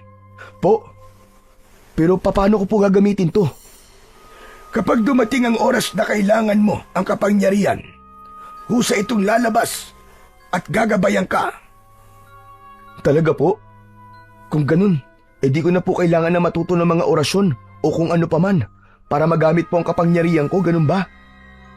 Hindi na. Wala ka nang dapat na ipag-alala. Kapag kusa nang nasanay ang katawan mo sa epekto ng kapangyarihan na pumasok sa'yo, mawawala din lahat ng mga nararamdaman mong sakit. Napatingin si Ramon kay Morales. Saka sila parehas na napabuntong hininga dahil sa kaunting ginhawa na naramdaman nang malaman na magiging maayos din ang lahat. Ngunit hindi pa tapos ang matanda. Tumayo ito at itinutok ang kanyang tingin sa kanilang dalawa. Makinig kayong mabuti. Hindi ito biro. Ang babalandala ng tulos ay totoo. Hindi ko pa alam kung anong klaseng panganib ito, pero mukhang mabagsik. Kaya mula ngayon, huwag kayong magpapakasiguro. Maging mapagmatsyag kayo. Huwag basta-basta magtitiwala kahit kanino. Ang panganib ay maaaring magkubli sa inyo ng isang kaibigan o ng isang inosenteng nilalang. Hindi nyo alam kung sino o ano ang maaaring naging kasangkapan ng kadiliman. Kaya mag-iingat kayo. Pwede pa rin nila kayong malinlang.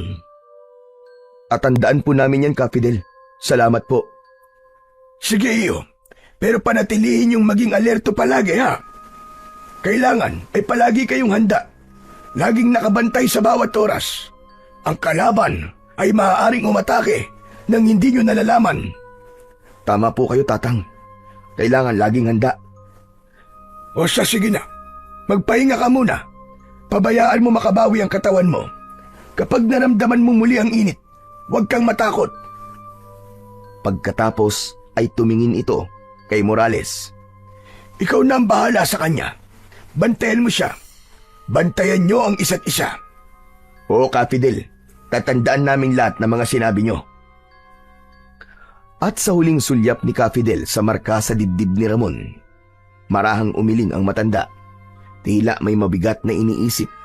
Bago siya tumalikod, ay napahawak siya sa kanyang kaliwang dibdib kung saan nakatago ang katulad na sagisag. Si Ka-Fidel ay minsan ring napili upang magkaroon ng kapangyarihan, kaya alam niya ang tungkol sa bagay na yon. Ngunit ang impormasyong ito ay hindi niya na binanggit sa mga sundalo. Dahan-dahan na siyang lumakad palabas ng barracks, iniwan ang dalawa sa loob at hindi na nagpaalam. Kinagabihan ay naging maayos na ang pakiramdam ni Ramon, dahilan upang makasama na itong rumonda kasama ng dalawa niyang kaibigang sundalo. Madilim ang paligid, tanging sinag lang ng buwan at ng mga flashlight nila ang pinagmumulan ng liwanag. Nakasara na rin ang mga kabahayan at maging ang mga lampara nila ay kanilang pinapatay. Tahimik silang naglalakad sa gilid ng palayan. Napakatahimik talaga ng baryo na to. Pagdating ng gabi, akala mo'y wala ng tao. Kaya nga sana ganito hanggang sa matapos ang assignment natin dito. Sana nga. Kaya lang, parang may nararamdaman akong kakaiba ngayong gabi. Yan ka na naman, buddy. Magsisimula ka na namang manligalig, ha? Sandali lang, huwag kayo maingay. Parang may naririnig ako. Natawa si Ricky sa sinabing yun ni Ramon. Nawiwirduhan na siya sa kasama niya. Lalo pa at wala naman siyang naririnig na anumang ingay. Ngunit bigla siyang kinalabit ni Morales at sinenyasan na manahimik. Walang nagawa ito, kundi ang sumunod. May nararamdaman ako mabigat na presensya sa paligid natin. Humakbang sila ng dahan-dahan, naging alerto, naging mapagmasid, hanggang sa bigla silang napatigil nang makarinig ng malakas na sigaw mula sa malayo. Isang tinig ng lalaki na parang takot na takot. Narinig niyo ba yun? Oo, tara. Tulungan natin. Napatakbo silang tatlo. Sinundan ng ingay ng mga sigaw. Habang papalapit sila, unti-unting lumilinaw sa paningin nila ang eksena. May isang lalaki na nakahandusay sa lupa at sa ibabaw naman ay isang nilalang na may kakaibang anyo. Mahaba ang mga kuko nito, mapula ang mata at mabalahibo ang katawan.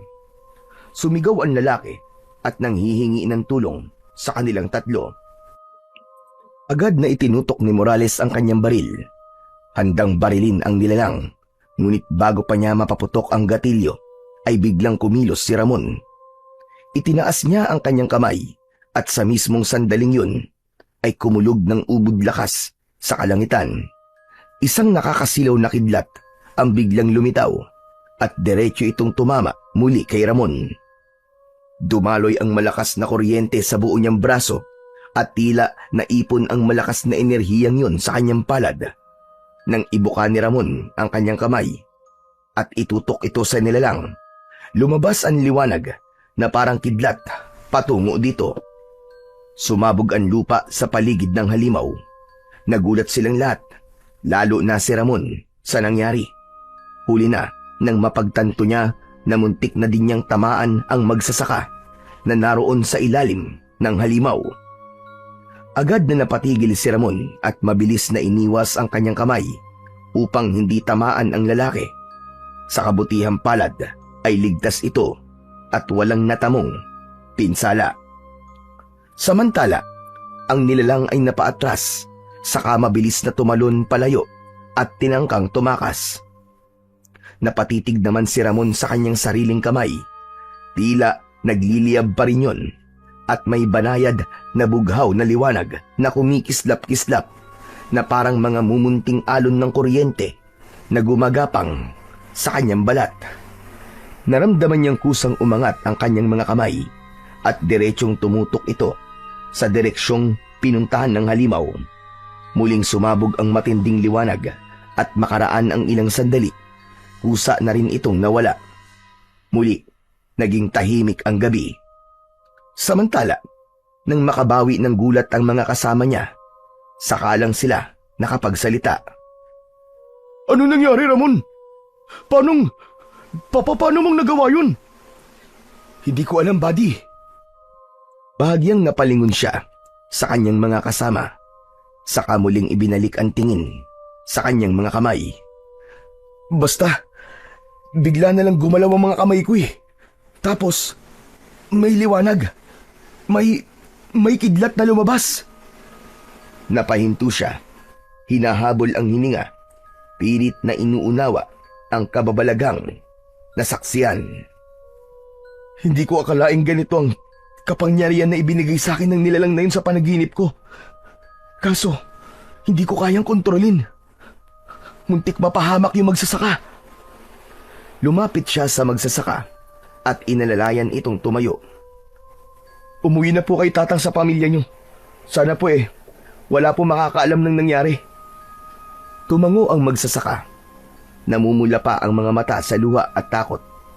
Bago ito tuluyang umalis, ay bigla siyang niyakap nito ng maigpit at paulit-ulit na nagpasalamat.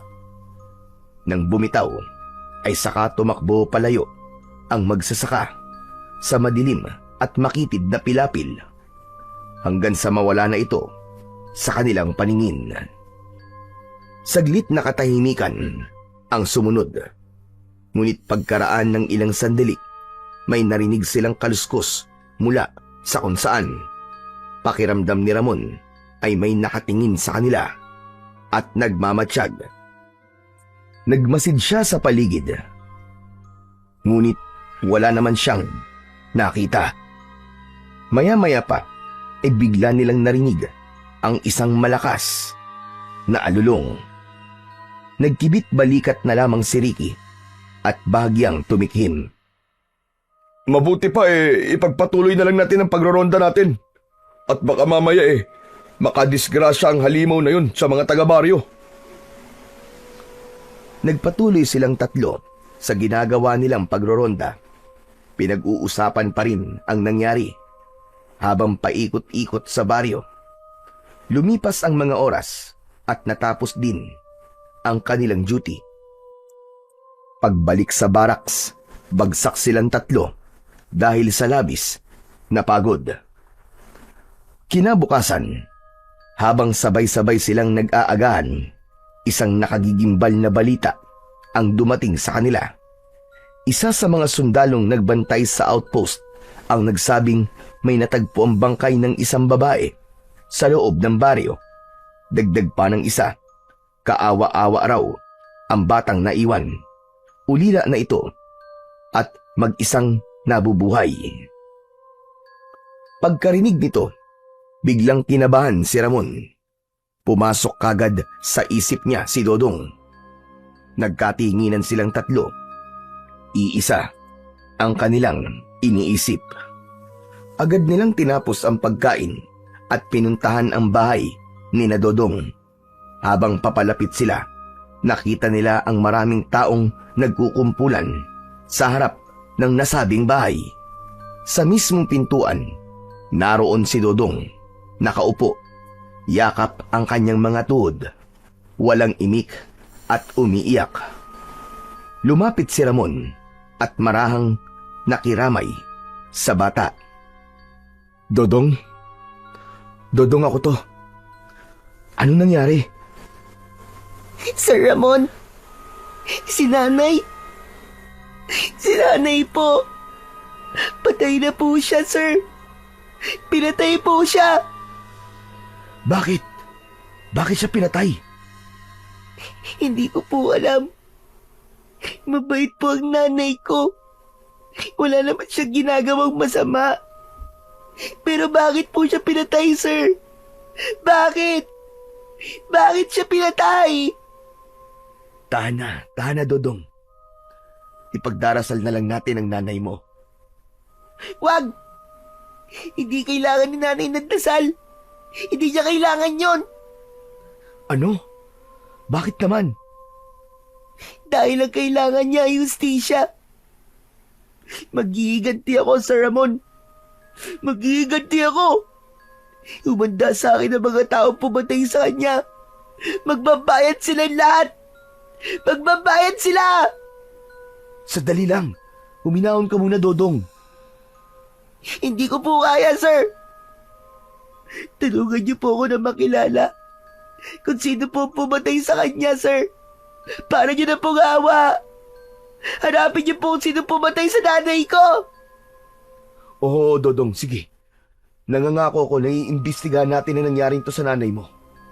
Akong bahala. Salamat po. Salamat, sir. Ilang saglit pa ay tahimik na pumasok sa loob ang 3 sundalo kung saan nakahimlay ang katawan ng ina ni Dodong. Nakatakip ito ng puting kumot. Tahimik silang nagdasal para sa ina ng bata.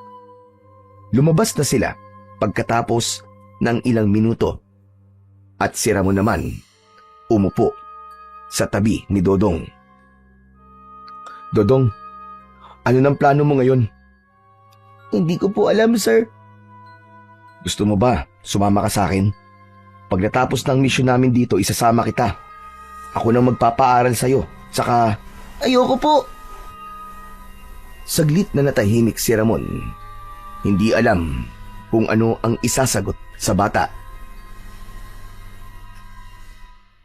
Pasensya na po kayo, sir. Maganda po ang alok niyo sa akin. Pero hindi ko po pwedeng iwan ang aking ina. Saka, dito po ako nabuhay eh. Dito po ako lumaki. Ayoko pong umalis dito. Napabuntong hininga si Ramon. Hindi siya maaaring makipagtalo sa bata, kaya't tinapik na lang niya ang balikat nito. Naiintindihan ko. Hindi kita pipilitin, Dodong. Basta tandaan mo ha, hindi ka nag-iisa. Kapag kailangan mo ng kausap, puntahan mo lang kaming 3. Handa kami makinig sa'yo. Sige po, sir. Salamat po.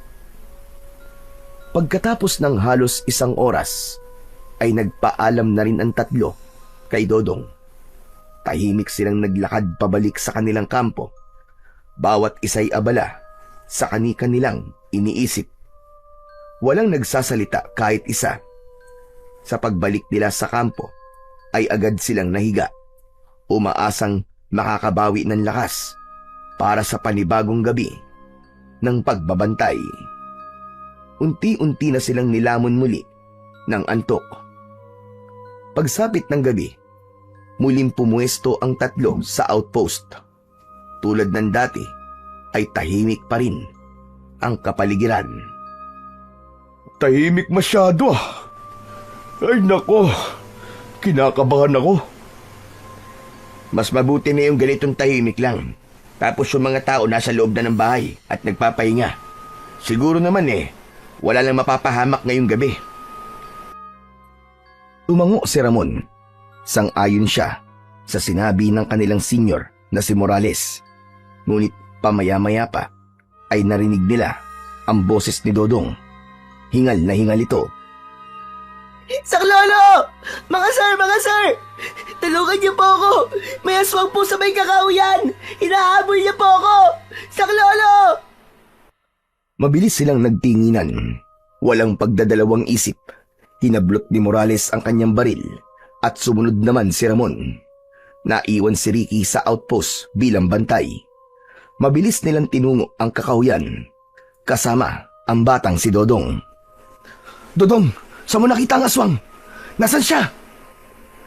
Dahan-dahang huminto si Dodong. Tapos ay dahan-dahan ding lumingon sa kanila. Ngunit hindi na ito ang batang kilala nila. Ang mga mata nito ay naging mapupulang parang apoy. Ang balat niya ay nagsimulang kumulubot at umitim. At ang kanyang mga ngipin ay humaba na parang sa isang mabangis na hayop.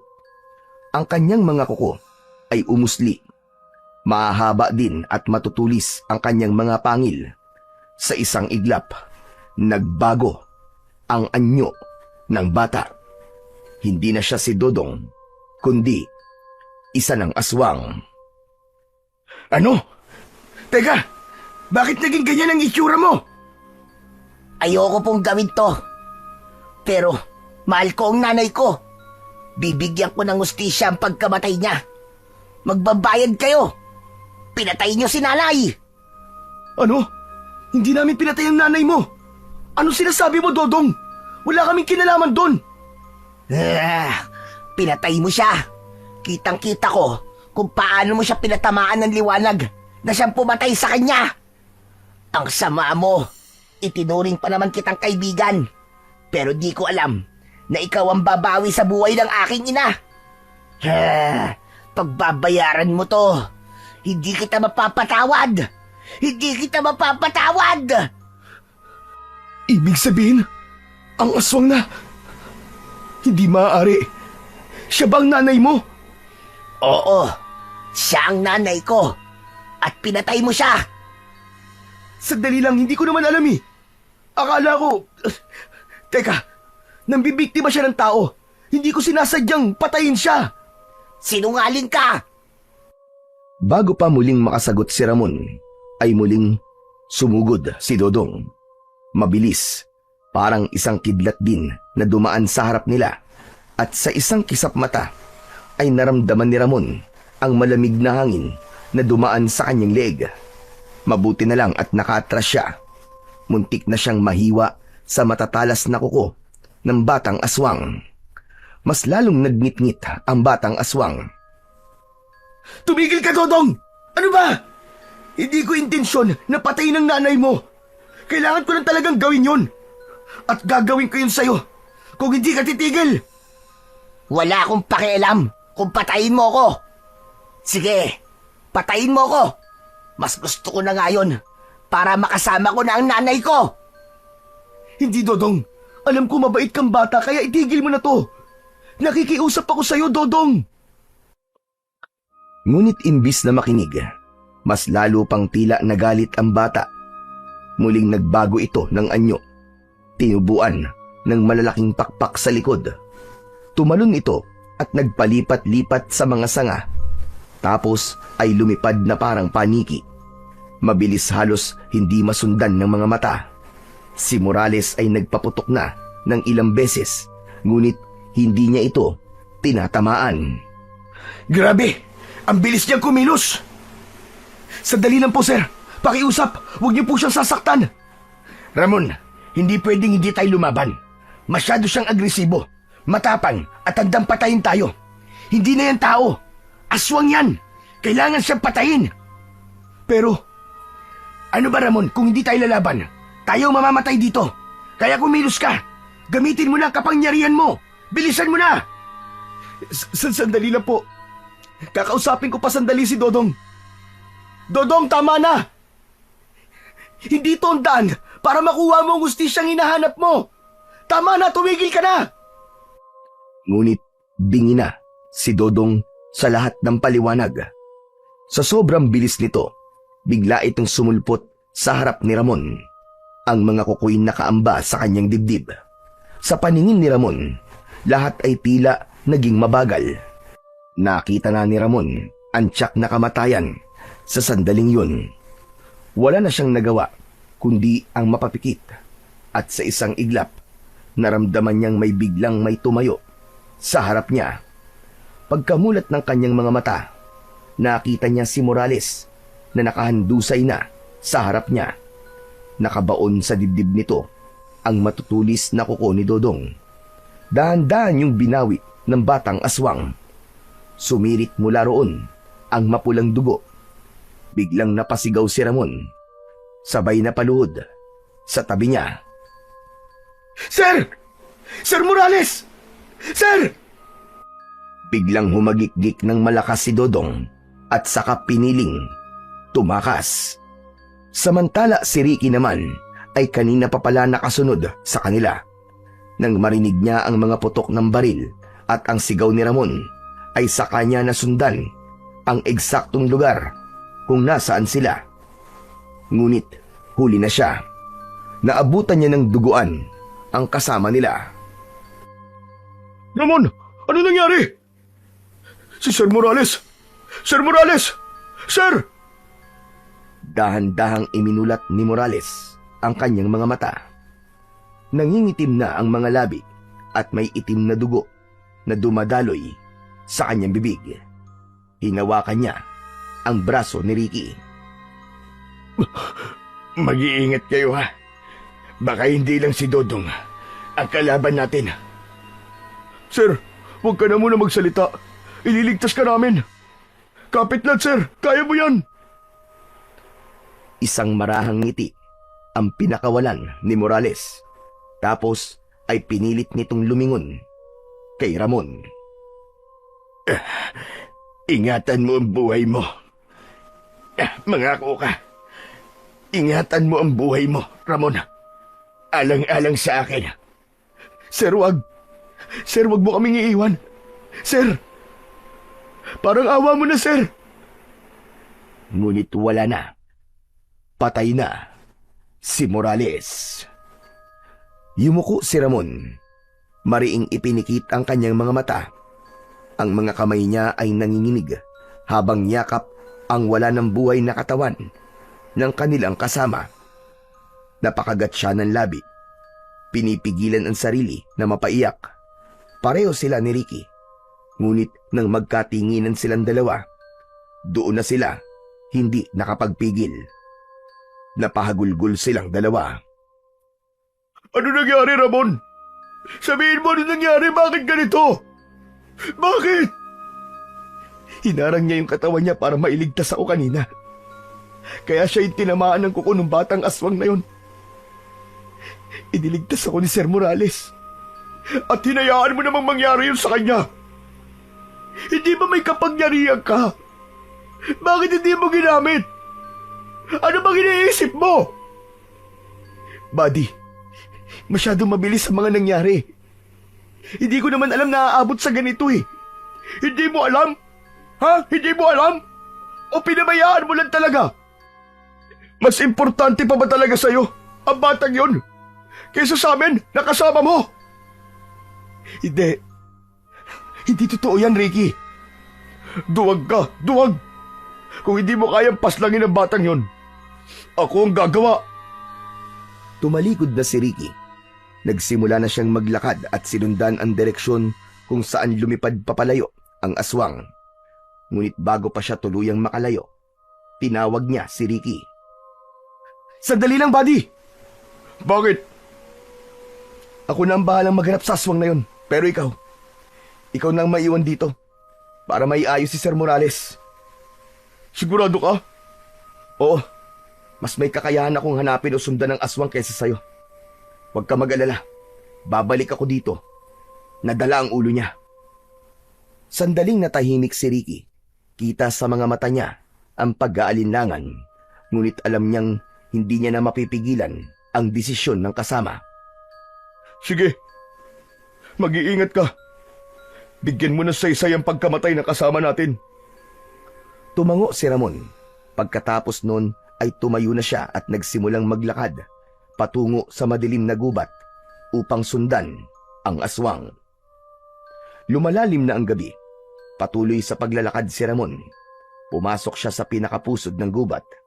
Hanggang sa wakas, natanaw niya mula sa malayo ang ilang anino na kumikilos. Dahan-dahan siyang lumapit at nagtago sa likod ng isang malaking puno. Doon na nanlaki ang kanyang mga mata sa kanyang nasaksiyan. Hindi lang isa, kundi 5 o 6 pang mga aswang ang naroroon. Sa gitna nila ay si Dodong. Nakatayo ito at tila wala sa sarili. Kumikilos itong parang tau-tauhan ng dilim. Iginala pa niya ang kanyang mga mata at nakita niya na may ilang biyag na naroon. Nakatali ang kanilang mga kamay at paa sa puno. isang aswang ang biglang lumapit sa isa sa mga biyag. Walang pag-aatubili, sinaksak nito ang dibdib ng taong yun at hinugot mula roon ang puso. Kinain ito ng aswang na yon. Mga halimaw kayo! Mga halimaw kayo! Sumugod siya papalapit sa mga aswang. Sunod-sunod niyang pinagsususuntok at pinagsisisipa ang ilan sa kanila. At sa bawat tama ng kanyang kamao at mga paa, ang bawat tamaan ay humahandusay sa lupa. Biglang sumugod din sa kanya ang mga aswang at kabilang na dito si Dodong. Sumugod ito mula sa likod. Tumama ang matatalim na kuko sa likuran ng binatang sundalo. Napasigaw si Ramon sa hapdi at kirot. Mainit yun at matindi ang kirot na parang sinusunog ang kanyang laman. Subalit kasabay ng kanyang pagsigaw, ang pagbagsak din ni Dodong. Nangisay ito sa lupa na tila nakukuryente. Nanginginig hanggang sa unti-unting nanghina. Hindi nito kinaya ang kakaibang enerhiyang nagmumula sa katawan ni Ramon. Isa-isa namang muling sumugod ang mga natitirang aswang. Ngunit sa sandaling yon, biglang lumiwanag ang dibdib ni Ramon. Isang matinding liwanag ang umagos mula roon. Lumabas patungo sa kanyang mga palad. At mula sa liwanag na yon, nabuo ang isang sandatang tila tulos, matulis, makinang at nagliliyab. Tapos na ang kasamaan nyo ngayon! Isang aswang ang unang sumugod, ngunit bago pa man makalapit, naisaksak na ni Ramon ang tulos sa dibdib nito. Napasigaw ang nilalang at sa loob lamang ng ilang segundo, ito'y nalusaw at naging abo. Sunod-sunod na sumugod ang iba pa, ngunit isa-isa silang tinamaan ng tulos ni Ramon. Lahat sila'y naging alikabok na lamang na tinangay ng hangin. Lumapit naman siya sa nanghihinang si Dodong. Dodong, hindi ko talaga sinasadyang patayin ng nanay mo. Dodong, may panahon ka pa para magbago. Ngunit sa halip na sumang-ayon ay kinagat nito ang binti ni Ramon. Kaya naman, walang nagawa si Ramon kundi ang saksakin na rin ito. Muling sumabog ang liwanag at tulad ng iba, ang katawan din ni Dodong ay mabilis na nagkandadurog-durog at naging alikabok. Hingal na hingal si Ramon. Nanginginig pa rin ng kanyang mga kamay habang hawak ang tulos na unti-unting naglalaw at nagiging liwanag hanggang sa tuluyang naglaw sa kanyang mga palad. Muling bumalik ang kanyang ulirat nang marinig niya ang mga mahihinang pag-ungol mula sa mga bihag. Diyos ko! Dali-dali siyang lumapit at sinimulang kalagin ang mga tali.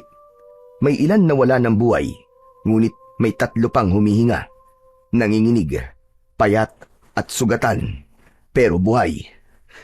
Ligtas na kayo! Wala nang mga halimaw!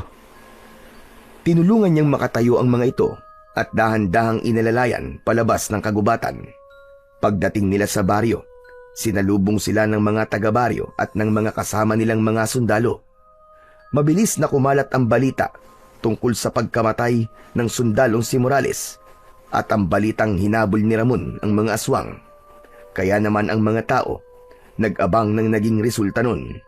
At nang makita nilang buhay si Ramon at may ilan pang nailigtas na mga individual, nagpalakpakan sila. Ramon, buddy! Salamat at buhay ka. Masaya akong nakabalik ka. Salamat din, buddy. Wala nang mga halimaw. Napatay ko na silang lahat. Mas lalong natuwa ang mga tao sa kanilang mga narinig. Matagal nang nananalasa ng palihim ang mga aswang sa kanilang baryo. Bihira man umatake ang mga ito. Sapat na ang takot na dulot nila upang mamuhay ang mga tao sa takot sa loob ng maraming taon. Ngayon sa wakas, tila naalis ang mabigat na aninong bumabalot sa kanilang lugar.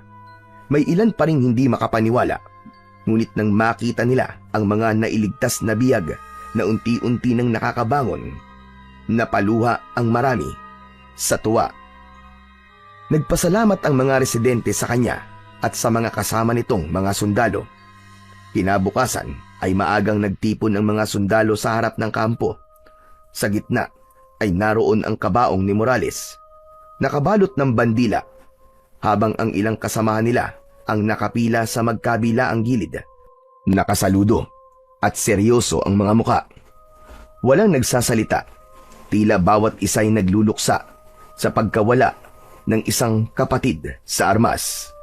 Dahan-dahang isinakay ng mga kasamahan ng kabaong sa truck na maghahatid sa katawan ni Morales pabalik sa kanilang bayan upang doon ay maibigay ang huling pamamaalam ng kanyang pamilya. Wala pa rin akong maisip na salitang sapat para sa ginawa niya. Ako nga rin eh. Pero sigurado akong hindi niya gugustuhin masira tayo ng lungkot. Napabuntong hininga si Ricky at bahagyang tumango. Tama ka, buddy. Pero alam mo, nalulungkot pa din ako. Hindi ko akalain na mawawala siya. Minsan, nasisisi ko talaga ang sarili ko. Wala kang kasalanan, buddy. Hindi mo kasalanan na nangyari sa kanya. Alam kong kapag narito si Morales, matutuwa yon na natapos na ang bangungot sa baryo na to. Hindi pa to tapos. Hindi lang dito may mga halimaw. Baka may iba pang katulad nila sa ibang lugar. Kung gano'n, anong balak mo? Kung binigyan ako ng kapangyarihan na mahiwagan nila lang na yon, gagamitin ko to para wakasan ang kasamaan. Hindi ko hahayaang may iba pang mamatay, gaya ni Morales. Gaya ng mga inosente. Kung saan ka man dalhin ang landas mo, sana'y gabayan ka ng Panginoon. Nag-abot sila ng kamay, saka nagyakap bilang mga tunay na magkakampi. Kinagabihan, habang mag-isa siya sa labas ng kanilang kampo, tumingala siya sa mga bituin. Sa kanyang dibdib, muling kumislap ang bahagyang liwanag, paalala ng kapangyarihang ipinagkaloob sa kanya ng mahiwagang nilalang. At sa malamig na hangin ng gabi, binigkas niya ang mga salitang naging panata niya. Hanggat may mga halimaw sa mundong to, hindi ako titigil. Tutugisin ko sila at papatayin ko silang lahat para sa ikapapayapa ng mga tao. Dahan-dahan siyang naglakad palayo, papasok sa dilim ng gubat. Ngunit ngayon ay hindi na siya isang ordinaryong tao lang. Hindi na siya isang ordinaryong sundalo. Ipinangako niya sa kanyang sarili na magiging tagapuksa na siya ng mga nilalang ng dilim. Ipinangako niya rin sa kanyang sarili, kay Morales at sa Panginoong Diyos, na magmula sa araw na yon ay tutugisin niya ang lahat ng kampon ng kadiliman, lalong-lalo na ang mga aswang, sa ngalan ng pag-ibig at katarungan.